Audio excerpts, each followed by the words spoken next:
નમસ્કાર દર્શક મિત્રો, કેપિટલ ન્યૂઝ ઇન્ડિયા સાથે હું છું આકાંક્ષા। માવઠાની વિદાય બાદ હવે ગુજરાતમાં આકરી ગરમી પડવાની શરૂઆત થઈ ગઈ છે।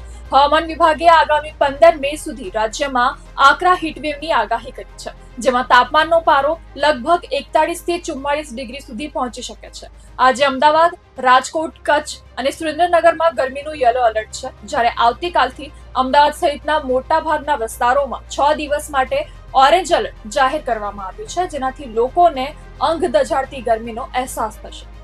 હાલમાં નોર્થ ઈસ્ટ રાજસ્થાન પર એક સાયક્લોનિક સર્ક્યુલેશન સિસ્ટમ સક્રિય થઈ છે, પરંતુ હમણાં થોડા દિવસ વાતાવરણ શુષ્ક રહેશે અને આગામી દિવસોમાં મહત્તમ તાપમાનમાં લગભગ વધુ 2 થી 3 ડિગ્રીનો વધારો થઈ શકે છે।